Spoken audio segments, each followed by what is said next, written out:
Hello everyone. Welcome to another exciting episode of Finding Peaks.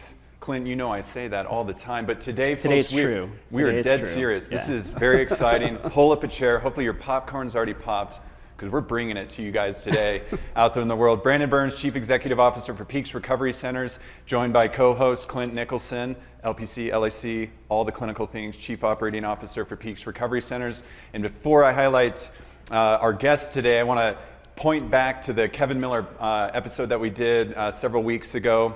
Look it up. In that regard, Kevin and I were going back and forth trying to talk about this book. It had the word success in it in that regard, and we just couldn't quite put our finger on it in that moment, but I have tracked it down. And we are joined today by the great author, Tim Schurrer, who wrote The Secret Society of Success, also a podcaster as well too, whose podcast is called Build a Winning Team in that regard. So we're here today to celebrate the book, the information, your presence with us. You gave a wonderful keynote to our leadership team before coming on here today. And we're just excited to invite you into this episode to talk to leaders out in our industry and the world in general and see if we can't define what success is today. So welcome, Tim, and thanks for being here. Oh, fun to be here, hanging with you guys. This is great. I'm having a great time. We haven't even really been started this video yet. Yeah. So we're in it, and you know, your book has so many incredible chapters. I've spent a great deal of time on it. I've probably been just bragging about you to your face for the last 24 hours now that I've gotten to know you in person. And I'm just curious if we could highlight for the viewers kind of the starting point to this, the spotlight mentality. What is that? What does it look like?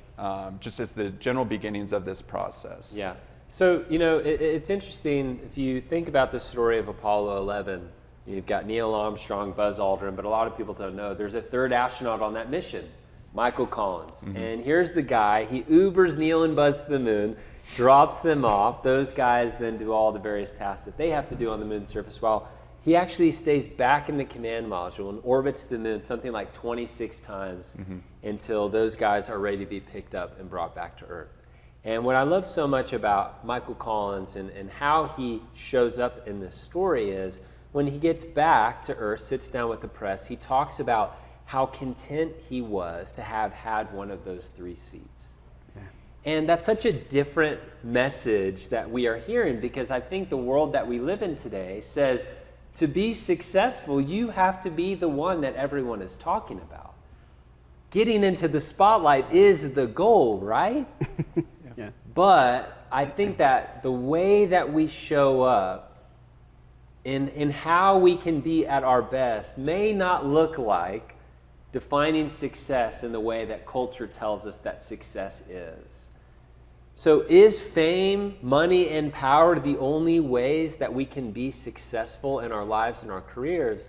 And I've discovered this group of people, titled with the book, The Secret Society of Success, that have just shown me that, do we have to walk on the moon to be happy, or are there some other ways that we can approach this in our lives? And one of the big shifts for me in my life has been in trying to live in this new way, to define success in the same way that these groups of people have that have been really inspiring to me. The thing that I've had to overcome is what I call the spotlight mindset, which just simply is defined as this unhealthy desire for attention and recognition. And it can show up in so many different ways in our lives, whether it's through, striving, or through, a fear of failure, or whether a symptom of the spotlight mindset could be something like comparison. Are you constantly stacking up how you view yourself based on your success compared to other people? So the spotlight mindset, this thing that has us just thinking about ourselves all the time, is the thing that is keeping us from achieving success at a totally different level, and has us living kind of the opposite of what the Secret Society of Success would say that success is. So I've been on this journey to figure out, okay, how can I learn to live in the way of the Secret Society, and how can I learn to avoid these trappings of trying to make it all about me, especially when it comes to leadership and how I show up for my team and the people that I have the opportunity to lead. Absolutely. I think that message of sort of the humble leader and sometimes can come across as like this sort of altruistic, kind of benevolent mindset that feels very unrealistic in a lot of ways. But what I love about your book and sort of your approach to this is that you allot for people to be human, for leaders to have what you refer to as that tension. Yeah. And I think that there's something very grounding in that, because if you're just like, oh yeah, you just need to like not want the spotlight and you're going to be great at this, it just doesn't feel real, right? It feels very, it just feels very out there. And I think that portion of your message is very grounding and very helpful. I was just wondering if you could speak about that a little bit. Yeah, so if there's two sides of the spectrum here, it's kind of how we're wired. We want to be seen and valued and appreciated. We want people to know that we matter. And if you think about even when we're born, babies cry for what they need until they're fed, until they get what they want. And what happens in our lives is that evolves a little bit, but even as adults, we're kind of just screaming for the attention until we get what we want. Yeah. And so there's a very human part of just survival. We're trying to take care of ourselves. That is the far side of the spectrum, that selfish approach to showing up. But swimming upstream and living in the way of the secret society has us more focused on other people than ourselves.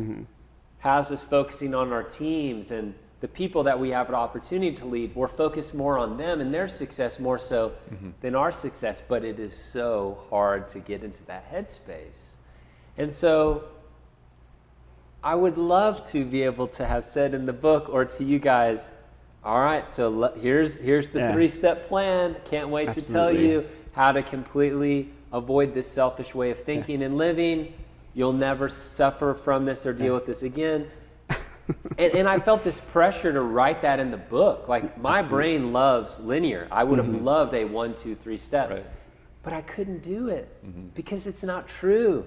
It's not real to our actual lives. The truth is we live in the tension between these two things. This aspiration to be selfless and to think of others first, that is the aspiration, but the reality is some days all I can muster is just getting through the day on my own, thinking about myself. So what do we do about that? I think what we do is we just learn to identify these selfish tendencies and try to just get a little bit better every day. Right? Totally. And I think in business, a lot of leaders are looking for that silver bullet. Like what's the one thing that's going to just hockey stick us up? I was looking for the bullet points myself, and I did not see them. So.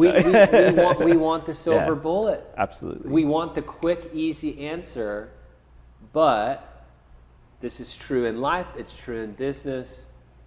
There is no silver bullet. And in fact, the silver bullet, if there is one, is continuous improvement. It's getting a little bit better every day. You have people talk about just get 1% better. And that can compound to some pretty massive growth, but I think it's actually pretty encouraging for all of us because it's not realistic to think that we can totally overcome it, but it is realistic to think that I can show up a little bit better today than I did yesterday. And if I keep doing that, if I keep trying to be in a headspace where I'm thinking of others first and I get more comfortable in that, I hope that will lead us on a much better path. And I love this notion of just it being in tension, right? Because as I've shared with you in your time hanging out over the last 24 hours and with the keynote this morning, that the first time I read a chapter like Living in the Spotlight, it's like I don't do that. And so we were joking about Fight Club. First rule of Fight Club is we don't talk about Fight Club. First rule of Secret Society might be like, be careful if your first thought is I'm never in the spotlight, right? As a rule. And so it required more investigation in that regard to live within attention to see if it's really true for me, because I don't feel it necessarily in our office environment. But then when I go to post something on LinkedIn, the viewers out there know, me well at this point. Findingpeaks@peaksrecovery.com. Keep sending me all your thoughts and ideas, critiques.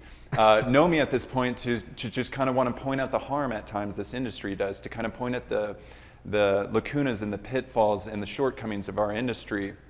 And out of that, I always don't do a great job at kind of wrapping around it. And I share that because, you know, one way I see myself in the spotlight mentality at time is I found this new platform called LinkedIn. So healthy, all of my people in the industry and everything on it, I'm staring at it and I'm like, this is what's wrong with the industry, and hammering it out. And then I send it and then I stare at it and I'm like, I should not have said it in that sort of way, because I'm not, the things that I'm posting in that regard are about me. I want them to know that I'm watching and that we're so successful over here and I'm calling you out, versus like, okay, step back, erase all those things that I said, right? And step into it and invite people into the discussion. Hey, this is where our industry is really struggling. And I want to invite you guys in to have a conversation, because I think we're actually doing it well enough over here to actually provide opportunity for your organization, right? And so out of that, right, you get this very powerful transition that I think you talk about in your book, from the spotlight mentality into sort of this kind of, you know, service of others. But before we launch to the end of your book in that regard, you've had such incredible opportunities to work with just wonderful CEOs, leaders in the world. Your Build a Winning Team podcast has some incredible guests on it as well too. And so your guests, your friends, the people you know are literally in the spotlight of the world in a really big way. Yet it seems like in your experiences with them, of course, they themselves are not living the spotlight mentality, that they are a part of the secret society of success. So what's that like to be around people who we are all like, they're in the spotlight, but at the same time, they're kind of to the side of it? And what has that been like for you to kind of meet these people? Was it your initial expectation, okay, I'm going to meet these highbrow CEOs and they're going to shake my hand and turn the other way? It sounds like your experience is much different than that. People I've been really inspired by, not everyone in the spotlight operates in a healthy space. Right, totally. You know, not everybody in the spotlight lives in the way of the secret society, but I've met a lot of people who do. And what I've learned is living in the way of the secret society, being a part of that group, actually has little to do with your position on the org chart, or how much visibility you have in your role, or how many followers you have online. Being in the secret society has much more to do with how you show up. And you know, I've met some people who couldn't be more in the spotlight, and yet how they show up is really there to help serve. You know, one amazing example, this guy named Ken Langone, he's one of the co-founders of the Home Depot. And Home Depot's a massive success. Like, everyone knows about the Home Depot. But what I also love is, if you look at how they structure their org chart, they have what they call an inverted pyramid, where in most companies, the CEO's up at the top and, you know, supporting them below is the rest of the organization. Well, it's called the inverted pyramid because the Home Depot flips that thing on its head. The CEO is at the bottom in support of the rest of the organization. They see their opportunity as leaders of the company as they're there to serve their customers, they're there to serve their employees. And some beautiful things happen when you show up in that way. And you know, someone like Ken Langone, who's been a part of that company from the very beginning, you also see this way of thinking and living in, you know, other areas of his life. He's a billionaire, and yet he, because of this investment that he has made in trying to help other people win, help them on their way, he is chairman of NYU Langone Health. And the decision that he had made was that everyone that goes to medical school at NYU actually goes tuition free. Wow. So they made this big announcement where he's able to stand up in front of a group of incoming students and say, as of today, your tuition is free. Awesome. Wow. And he said that was the first time that I truly felt rich. That he can create that opportunity for people. But what I love about a guy like Ken is he couldn't be more in the spotlight. He's a billionaire. To so many people, this is the aspiration. They want the wealth. They want the platform. He's helped launch this incredible company in the Home Depot. But what do you see him doing? He shows up not only in now being a part of this organization with an inverted pyramid as this model and method of leadership that they want others to see and learn from, he's also using his resources to give back to others and help other people win and help them on their own journey to go out and do good in the world, as medical students at NYU. So I see people like that, and it's just kind of had me thinking about success in a different way. Sure. Maybe success isn't the position. Maybe it's not the wealth. Maybe it's more, how can we learn to show up in the way that Ken does in giving back to others and, thinking of others first. Absolutely. Yeah, and it's just so special to be in this host seat and to know where I want to, kind of like take this, but to not like just jump ahead and just be excited in that regard, and really, pull the audience through the brilliance of your book and what you're providing in it as well too. So we have these, we have the spotlight mentality kind of starting with this sort of spectrum, and then we recognize there's unhealthy features about this that can not only cause issues in our personal lives, but for our organizations and teams and systems and so forth. But it seems like there's a better way to go about this once we step out of the spotlight mentality. So what's the starting point here, right? Yeah. And you talk about, the example of LeBron James in your book, and would just love for the viewers to be able to hear, kind of what you're seeing in these leaders and what they start doing once they step outside the spotlight, and kind of what, you bring to the floor about LeBron James. Yeah, so I love that. How can we get practical about this? Like, how can we show up in a little bit different way? So, LeBron in 2020, he and the Lakers win the NBA Finals. And you think a guy like LeBron would, want to be the guy out there scoring all the points and being the man. Mm-hmm. He's one of the greatest basketball players in NBA history. Surely this is how he would show up. But what I love, what happened in 2020 is LeBron was not the scoring leader in the NBA. He wasn't even in the top 5. But in 2020, he led the league in assists. Yeah. So the way that he chose to play, and then ultimately how he and his team won the championship, was by him setting someone else up to score. Absolutely. Yeah. And if you look at these cultural definitions of success, the message we are hearing is, you need to be the scoring leader in whatever that looks like, however that looks in your industry. Yeah. But what if success is in the assist? What if actually, instead of trying to be the scoring leader, you spent more time thinking about how you could help other people win, how you could set your teammates up to score? And you do that, show up in that way, whether or not you ever get a scoring leader title or not, that's totally secondary. He's all about the team, trying to bring his talents and his abilities and bring all of that to the table, but to be somebody who's as interested in the assist as anything else. I hear a story like that and I just think, holy smokes, I got some work to do, because it's so easy for me to think about, I'm going to show you guys how good I can be. Yeah. And he just kind of totally flips that model on its head. I really love that part of the book. I think that idea of being, I don't know, COO is a really weird title sometimes. And I guess a lot of times I look at myself, when I read that, I was like, maybe I'm just a professional assister. Like, that's just kind of my role. It's just the spotlight, this is about as close as I get, and I do it uncomfortably. So, but that I don't know, in that moment, there was like, all of a sudden I felt like I had a place in this type of role, which, I mean, I don't know how many COOs you've had on your podcast. It's all the CEOs, usually the spotlight, right? And so, but you always have there's always somebody underneath trying to direct and coordinate and all that kind of stuff. And I mean, and I love what I do. And there's nothing, I think I feel very, very fulfilled in my position.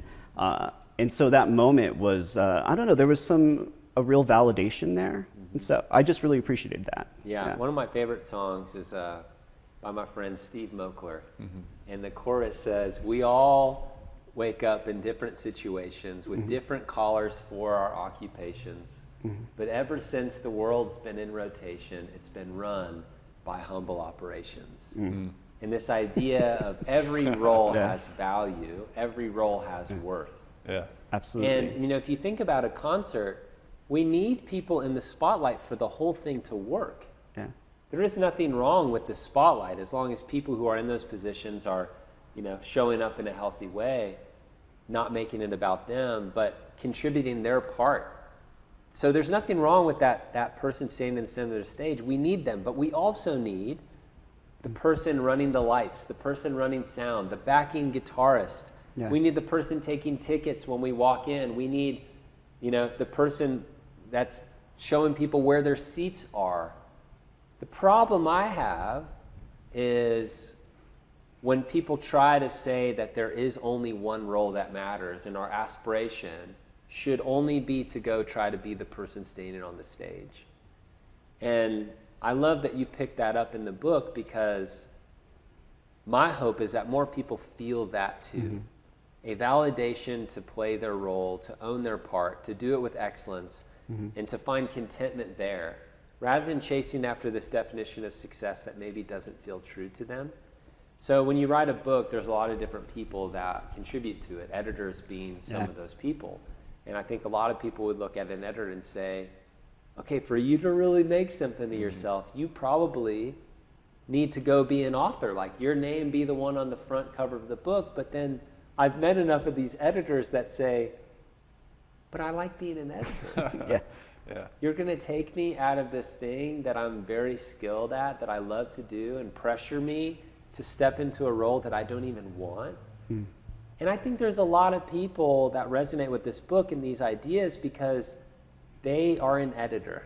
Yeah, absolutely. And they've just not believed these cultural narratives that they're not successful, because I want them to know you are successful in the exact role that you are today, mm-hmm. and not to believe the lie or the myth that they have to go try to be something else to find success. And so let's just think about success a little bit differently and show people that maybe the success that they're looking for is exactly where they are today, mm-hmm. right now.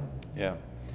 And I want to talk a little bit more just about, success is the assist, right? Because, I've talked about it with the viewers. I was talking with you a little bit about it yesterday, but from 1993 to the present day, we've done past podcast episodes with the president and founder of Vista Research and Conquer Addiction, Joanna Conti. They run a significant third-party platform that surveys outcomes for our industry.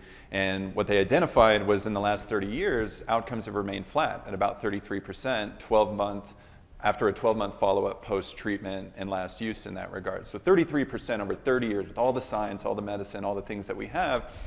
And in that way, I feel like I want to be I'm in the spotlight in this moment in my thought bubble, right? Like I'm going to hold the 70% outcome in my hand one day, and everybody will be like, Peaks did it, and that CEO was at the top of it, and like I'm on this pedestal right in my head. And it's a thing I'm not going to always talk about, but being vulnerable here and talking about how leaders work, right, in our heads and our thoughts bubbles, like I want that for the organization. At the same time, our mission is to save lives. 107,000 opioid deaths last year. We just celebrated the awareness around overdose deaths on our own campus. And because we're in an industry of not selling Snickers bars, but human lives, being involved in that regard, if I am that person that can do that as a CEO, as an organization, we have to give that away, right? Mm-hmm. Because we only have 36 beds, and there was 107,000 people who needed it last year desperately, right? And so if there's a cure out there, or any organization identifies it, we can't just hold that. We have to support others to show them how to bring that forward to the benefit of families, systems, and our culture overall here in the United States in that regard. And so, I just think there's such powerful in the concept of the assist. It doesn't just extend to our teams in that regard, but in a business where human lives matter, it extends to the other organizations. So how can I support, get out of the spotlight, Brandon, right? And support these other organizations who maybe I might feel are a little bit behind us, around awareness and growth and that sort of thing, and catch them up to speed so that we can all collectively start improving this together and really collaborate about it. Because the reality of our industry, at the end of the day, is that there's so much suffering out there that we can assist for days and we would still fall short of the collective issues that are in front of us. So I just wanted to share that with you. And curious from your perspective, how much you see the assist because I believe you mentioned it in your book, where one of the companies just started branding for other companies. They recognized their size within the world, and then they invited other companies to be listed on their site, and then they just kind of gave it away from there. And to just walk us through some of those experiences that you may have seen along your journey. So I think it's really important for us to define what success is for us personally and for us as a company. Like, what do we actually want, and how can we orient our decisions and the things that we do in line with those definitions of success. So the story you're referencing is a guy named Lee Lefevre, and he got quite a bit of attention when he and his company created a video called Twitter in Plain English. And this was in 2008, right around when Twitter and some of these other social platforms were just getting going. And in trying to describe for somebody who doesn't know what Twitter is like, especially pre all of the stuff even existing, was difficult. So they created this video to just simply talk about what Twitter was. Twitter ends up putting it on their website, featuring this video on their website. Lee just starts getting bombarded with all this demand for other companies wanting similar videos made for them. And one of their clients right after that was Google. They wanted to help have Google Docs described in plain English, and so Lee made a video for them. And more and more and more demand, but Lee had a choice to make. Do we want to build this business and this company up in a way that has this really scaling up and perhaps doing more work than we're comfortable doing, maybe at a pace that they didn't really want? So they defined success as he and his wife running this business together and not building out this massive agency, even though that's what demand kind of was requiring of them at that moment. And so they had an idea. They said, what if we created what they called the Common Craft Explainer Network? So their company was called Common Craft. And so they created this network. And so they made an opportunity available for some of their competitors, people who they knew they could refer business to. They said, for $750 a month, we'll list your company's information on our website, so that when these companies come to us, maybe with work that we're not able to deliver on, we can just funnel those leads to you. Well, they had 9 companies paying $750 a month. If you do the math, that's $81,000 that they made that year by choosing to stay small and stay true to their own definition of success. And to not look at all their competitors as competitors, but this, hey, there's enough here for all of us. Yeah, absolutely. And it's so easy for us to look at competition and see it as us against you. But I love how they looked at it as more of this abundance mindset. And how can we collectively win? And ultimately the industry at large grew because of their willingness to just be more open-handed with the whole thing. And I think there's an opportunity for all of us to maybe be a little bit more like that. Rather than be so focused on us, how can we define success for ourselves, and then also in that maybe you create opportunities for people who maybe you had seen as competitors before that. Yeah, absolutely. It's one of those, I think when we talk about like the tension, like the human tendency, and I love the baby analogy too, like you're crying to, meet your needs, but things haven't significantly changed from, being a baby. We want those needs met. So it feels like counterintuitive to support the competition, right? In that regard, it feels like a thing to just reject and go about it on your own. And I think in those sort of ways, for me in particular, it has led to a spotlight mentality. We're just going to do it better and do it by ourselves, and I'm just going to dismiss all the noise and everything over here on the side. And now that we've arrived outside of the size of our organization, I just recognize how, even though it's been healthy for us personally as an organization and the individuals within it, it has caused harm in the environment of like our industry, and has made marketers at time even just fearful to even like, hey Brandon, can I come over and tour your facility or drop off a box of cookies or whatever the case is, that intensity, as I reflect on it, hasn't always led to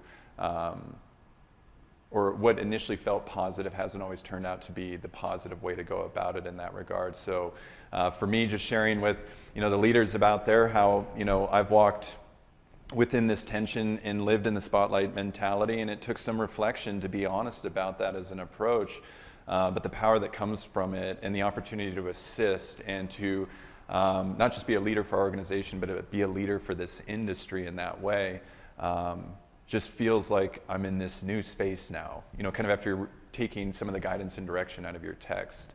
And just wanted to share that with you as well too in front of the viewers. This book's got a lot of incredible information going on in it, and it's worth your time and reflection as you go through it. And so kind of moving through it as you set it up within this, within your chapters, we arrive at these chapters about recognition. And I don't want to name drop too much because you have all the names to drop on your end, David Novak, but listening to the podcast episode on your Build a Winning Team platform, I believe it's episode 1 for that as well too. And, the whole concepts of, recognizing through rubber chickens and all that sort of stuff.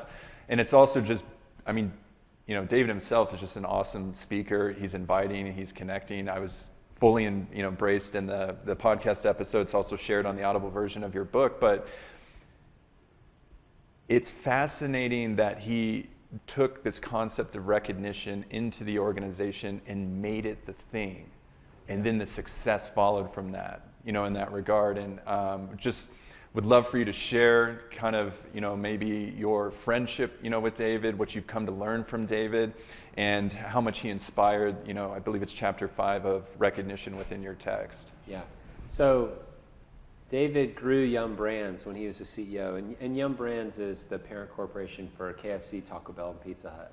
And in David's tenure, he grew the business from $4 billion to $32 billion. And a lot of people would look at that and be like, how did you do that? Well, how they did it was through creating this culture of recognition. David really wanted recognition to be the thing that they were known for, the number one thing and behavior that they wanted to drive in the business. And a lot of people would hear about this idea of recognition and me be telling you this as like advice to grow your business. Yeah. And be like, come on, recognition's the soft, fluffy stuff. But, David said it's the soft stuff that drives the hard results.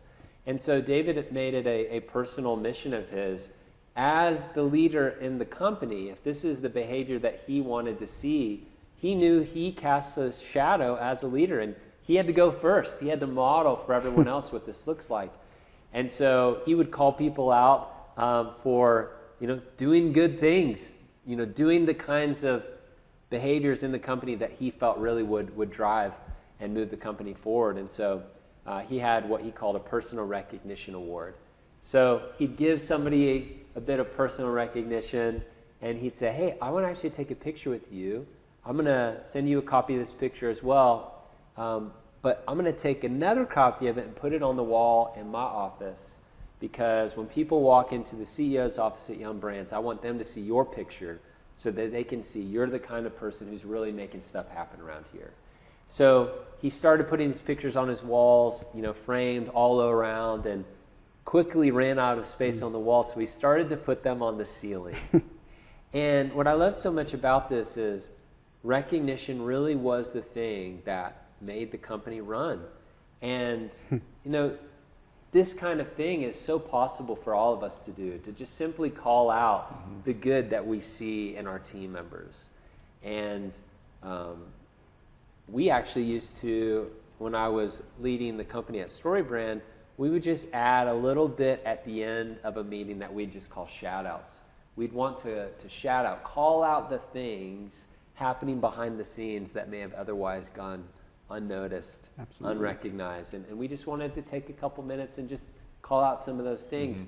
The reality for all of us is we want to feel seen and valued and appreciated.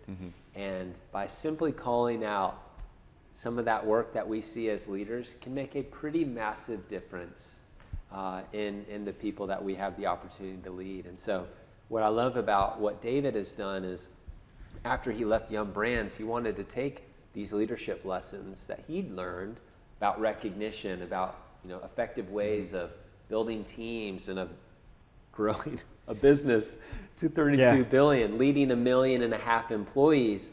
And so he created a nonprofit It's just called, crazy. I mean, it's absurd. 1.5 million employees. Yeah, that's It's amazing. crazy. Yeah, it really is. And so he created a nonprofit called David Novak Leadership. And the whole idea, the whole mission in David Novak Leadership is he wants to make the world a better place by developing better leaders. And this summer he actually said, hey, would you consider being CEO of David Novak Leadership? And I still want you to have freedom to like write and speak. And I immediately was like, of course, I don't even know what this looks like, but I'm in. And so now we're trying to help everyone from elementary school students to professionals learn what it looks like to recognize others, to show up and think, not me, but we. And, Coca-Cola, they sell to kids because if they can get a kid liking Coke as a kid, they're going to be Coke buyers for life. Right. Sure. And I want to do the same thing in leadership and in teaching people these ways of showing up and living. If we can teach a kid that it's important to think of others first, if we can teach a high schooler that success looks like helping someone else win, if we can teach them this at these early ages, when they are in college and they have an internship, when they step into their first job as a professional, they then become leaders. If we have been teaching them these things along the way, they then are going to lead in this way and start to build teams and company cultures that are showing up like that too. Mm-hmm. Imagine what the world could look like if more people showed up wanting to help other people win, defining success a little bit differently, recognizing others, valuing every person's contribution. I mean, I get pumped up about what the world can look like 20 years from now if we invest in, some of the youngest of people. Yeah. Like it couldn't be more impactful and more important. Yeah. And I love the energy behind that. It's literally pouring off of you. Yeah. So I mean, hey, how can you not be excited about this as like a viewer of this episode? And certainly I'm, continuing to be excited about it, and just, reading your book, getting to know you, the podcast, and all the energy around it. It's just a beautiful platform. And it has me thinking a little bit about the cultural language of like the Great Resignation, right? That we experienced on the backside of, the pandemic turned endemic, right? And a lot of just frustrated company cultures and people looking for different opportunities. One thing comes to mind: we have a very small time currency in this world. We're born, and then, I hate to say it, we die one day, right? And regardless of what's on the other side of this life experience, in that regard, we spend a great deal of our time in work environments, 40 hours a week, 60 hours a week, 80 hours a week, as a contribution in that regard. And I think about it through the lens of like, how do I inspire the person not to just come here to collect the paycheck, but to be like, I'm getting out of bed today. I'm gonna go save some damn lives at Peaks Recovery Centers, and be, just pumped on that as a notion. And, for us at Peaks, we've been so fortunate not to like experience that. It was almost like background noise, or we almost had a sensitivity to it, like it's coming. Yeah. Everybody's about to bounce, but at the same time, we were nurturing that cultural aspect side of things. And what if, as you're saying, the opportunity here in the world for change and, removal of division that seems to take place in the social medias and all this stuff has to do with empowering leaders to do better within their organizations and creating that intrinsic invitation to come to work because you just can't picture yourself being anywhere else for 8 hours a day. And I think books like The Secret Society of Success, and in particular your book, greatly highlight the value proposition of that, and just recognizing people, right? And not just recognizing like, Clinton, you're a good person, right? But Clinton, you are. Thank you, I appreciate that, yeah. I tell people that all the time. He tells them all the time. But also to go into work and to, and just to recognize, and I see like, I have a lot of energy and I say a lot of things. Before I go into leadership, Clinton will say, hey, 15 minutes before, like, what are you gonna say in there? Let's translate that right now for the team, and like, let's make sure we get it correct. But also, I have a lot of energy and thoughts and ideas, and I throw it at him, right? And he has this beautiful way of translating this into company culture in a way they can hear it, in a way that I would have erupted the whole culture, by brute force bringing that information in. And so the development of leaders and the directionality about that, I just want to recognize, with the viewers, that I think that's a special thing, and I think it's a really valuable thing that you've kind of discovered as what we've been calling golden nuggets within text that exist within the book that you've written. Yeah, so, the reality is what our team members want today is very different from what they wanted 2 years ago. Yeah. And the greatest thing that we can do is to show up and hear them. Mm-hmm. People want to feel seen and heard and valued. Mm-hmm. And if they don't feel that, they're going to go somewhere else. Mm-hmm. There is an environment now that is so much more acceptable to go bounce into a new job. Absolutely. Because they want things in a culture that maybe didn't matter as much to them, or maybe they weren't confident enough to make the step or to take that leap unless they were experiencing them in their role. So it is more important now than ever for people to feel recognized and valued, for them to feel honored in their contribution. So I think there's some really beautiful things that can happen at the intersection of like the employees' desires, their skill sets, what they want, and what the company need is. Mm-hmm. Yeah. When those things can line up, I think some really beautiful things can happen. So I'm constantly asking our team, what do you want? Yeah. What are the things that you're thinking about today, 2 years from now? What are the things that you value? And how can then we be looking for opportunities to allow you to flex or whatever within the context of what the business need is. Mm-hmm. And when we can do that, when we can not be so rigid in our own leadership or in our way of wanting to do things that we're not going to accommodate our team members, how can we accommodate as long as it meets in line with what the business need is? Mm-hmm. And there's sometimes when team members just need to go somewhere else. Absolutely. And that's okay. Yeah. It's fine. If our goal is to help others win, sometimes the greatest thing that we can do is identify that maybe this company is not the place for you anymore. Mm-hmm. Maybe there's some other opportunity for you over here, and that's okay. Yeah. If my intention is to help somebody else win, I have to be willing to also champion them into a new opportunity if that's what's best.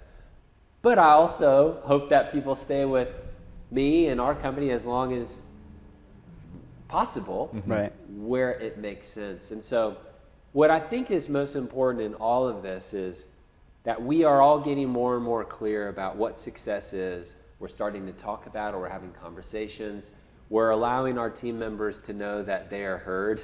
Absolutely. And we're creating space for that. And so I think if you do that as a leader, you show up, you create that safe environment, I think people are going to stick around. Yeah. Totally. Yeah, and it's kind of intentional, right? In my brain here, my thought bubble kind of guiding through the episode here. It's earlier in the book, but this question for leaders and how we show up is something now that I'm asking myself each and every day after reading your book, kind of slapping the door as I go in, like, who am I here for? And I think, of the many stories that you share within your book, the Thistle Farms story has a powerful message of who am I here for and how that operates within that organization. So I don't want to steal the limelight of that story, but I was hopeful for the viewers that you could connect the Thistle Farms stories with that who am I here for, and share some of the power in that vision that's being carried out through this incredible not-for-profit company. Yeah. So I was at this event in Atlanta, and I heard this guy, Andy Stanley, speak. He's an amazing communicator, amazing leader. And, he says, if we really want to find purpose in our careers, the question we need to ask is this: who am I here for? And what I love about that question is it allows us to show up with all of our talents and our abilities and our passions, but it has us in this headspace where we're bringing all of that in service of someone else. Mm-hmm. Who am I here for? And that can be really challenging as a leader to say that some days, because I'm sure you guys have these where your inbox is just never ending. You can't keep up with email. Your calendars are jam-packed. You've got text messages and phone calls and fires to put out. On those days, you just want to put your head down, put your blinders on, mm-hmm. just get your stuff done. But it's on those days that I really just need that who am I here for reminder. And so when I got back from this event hearing Andy Stanley speak, I created this 8.5 by 11 sheet of paper, and up at the top in real big bold letters I wrote that, who am I here for? And below it I put the pictures and the names of all of my team members and their families. Because on those really busy days when I wanted to think only about myself, I needed a reminder that said that the reason why I'm showing up is for these people. Absolutely. And for the customers that we have the opportunity to serve. Yeah. And there's something about that question that just gets us out of this selfish mentality. Yeah. And that concept is so powerful that there are people who have been living this way, whether or not they knew they were living this way. It was almost subconscious. And one of these people that lives this way is Becca Stevens. Yeah. And in 1997, she created a home to help 5 women get off the streets from lives of prostitution, drug addiction. Some of them had experienced trafficking. And she wanted to help them learn to recover from the trauma. And what I love about Thistle Farms is you hear about a prostitute or someone like that, or you see someone on the streets, and it's so easy for us to be judgmental and be like, well, you surely did something. Like, what did you do? Because you deserve to be here. Right. I think if we're honest, we've probably felt that at times. But what I love about the Thistle Farms approach is they have this 2-year recovery program now that they help women get off the streets and recover. And they don't ask, what did you do? Right. It's more like, what happened to you? Yeah. It's this empathy of understanding there are stories and systems and things that helped contribute to these women getting here. Absolutely. And so Becca just has this heart and this passion for giving people a second chance at life. And for so many of these women, in their recovery, them being a part of this free program at Thistle Farms, she says, for a lot of these women, this is their first chance at life. And so there's this one woman that I met in this program. Her name's Jennifer, and she's incredible. She's got all the joy and energy. If she was in here in this room, we'd all be smiling and laughing. And one time I asked Jennifer, I said, hey, where would you be without Becca Stevens' influence in your life? So Becca has this goal of just helping 5 women get off the streets. I mean, there's no dream of creating a social enterprise or anything. She just wanted to help 5 women get off the streets and recover. And Jennifer now, several years later, is a part of this program. And so I asked her, where would you be without Becca? And she didn't delay. She didn't hesitate at all. She just said, I'd be dead. Without Becca, I'd be dead. And the approach that Becca has been operating with since 1997, now this program has celebrated 25 years, focusing on one life at a time. Yeah. And it's so easy for us running businesses to have aspirations to build big companies, build big teams, really make an impact in the world. And it's almost as though we're not successful, we're not somebody truly worth aspiring to be unless we have this massive stage, this massive platform impacting hundreds or thousands or millions of lives. But Becca has shown up in a very different way. She's shown up with one life at a time. Yeah. Letting that be enough. Letting that be how we define success. And so I think for so many of us, we may not have a big platform, we may not have a big stage, we may not have a big company, but I'm sure there's one person in our immediate group, immediate circle that actually could use a little bit of help. Absolutely. It's like, who am I here for? When we can think of maybe the colleague that needs us to just check in with them and see how they're doing, because maybe they're dealing with some pretty hard stuff. I think if we can be leaders who start to measure our impact and our value as focusing on one life at a time, if we can be leaders who think about serving and helping others, if we can be leaders who think less of ourselves and less about our journey and our climb to the top or how much money we're making, I think if we focus more on the people around us, I just feel like that's a much better approach Yeah. to actually being successful by definition and how the secret society would look at it. Yeah. Absolutely.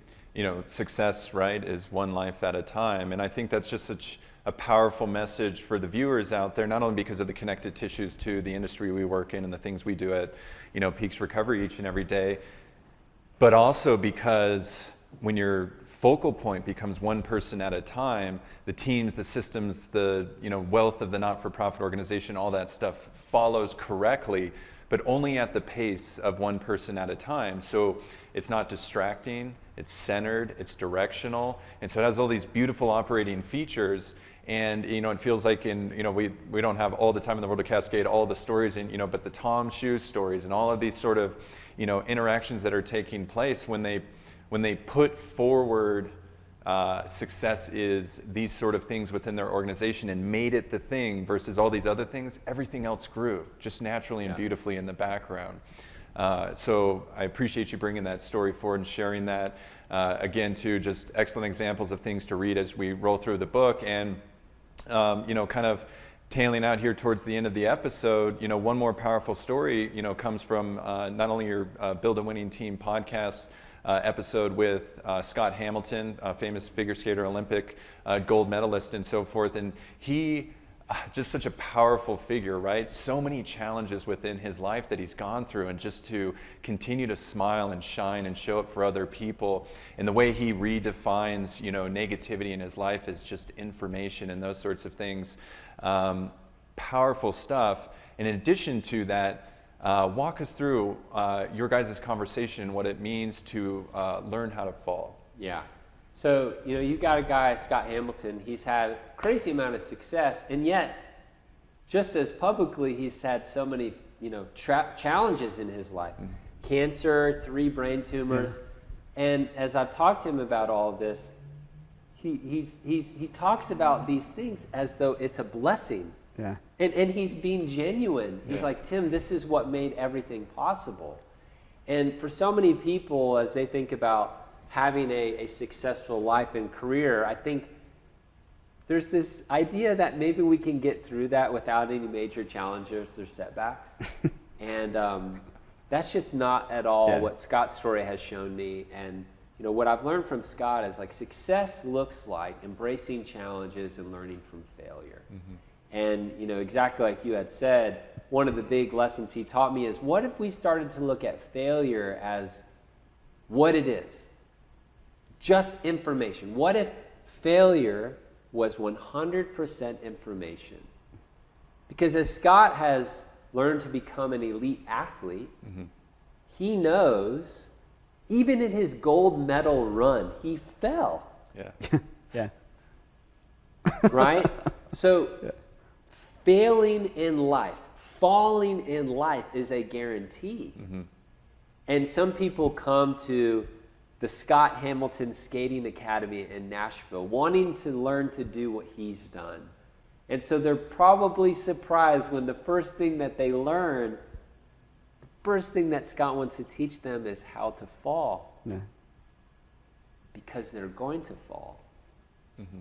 So what if we started to look at success, look at our lives more like Scott does, to look at our challenges and our failures and our setbacks as information, mm-hmm. and learn from them. Mm-hmm.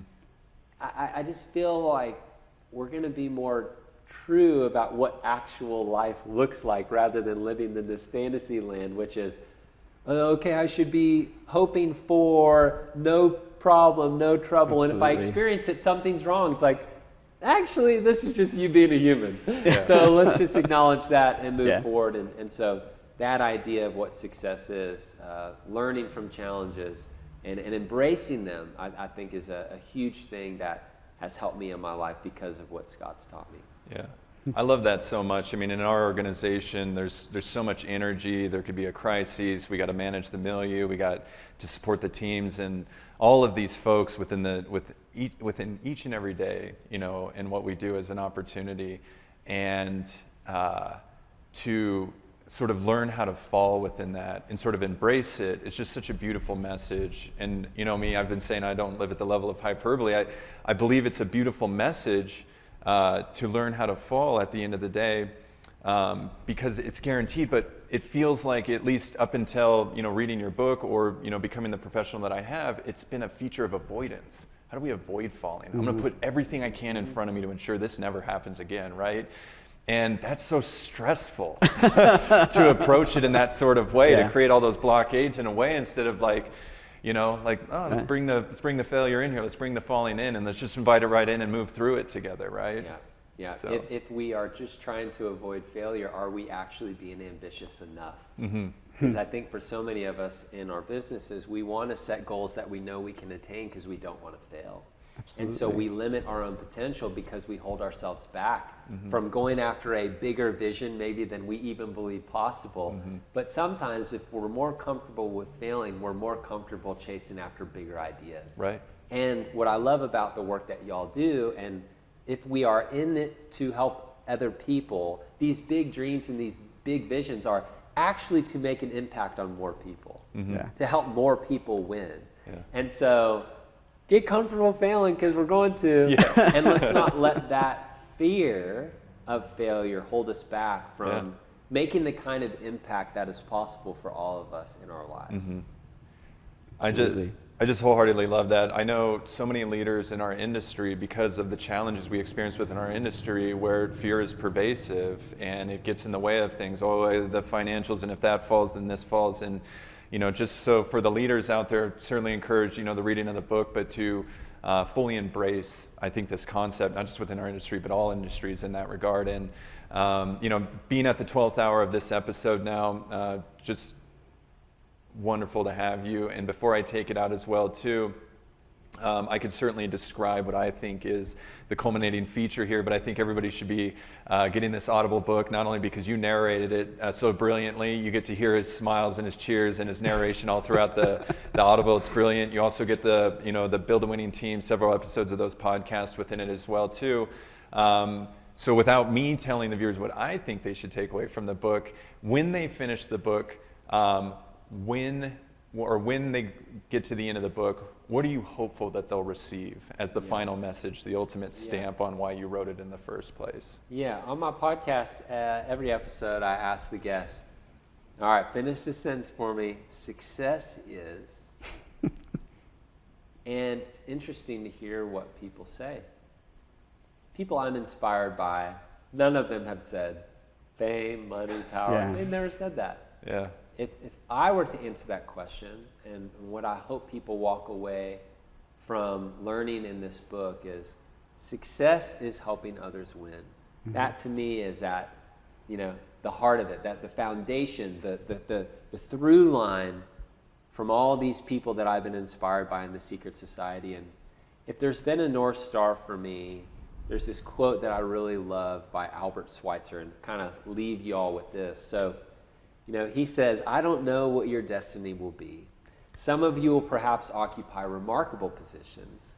Some of you will perhaps, you know, become famous by your pens or as artists.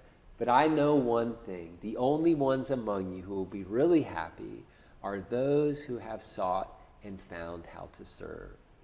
And I think that's it, right? Like, if we can be people who show up wanting to serve, help others win, help others be at their best, I feel like if we do that, I think the rest is going to take care of itself. Yeah, I love that. The tension, right, of existing between the service of others and the spotlight mentality.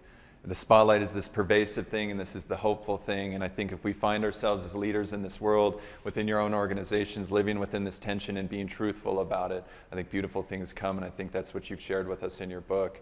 So well written.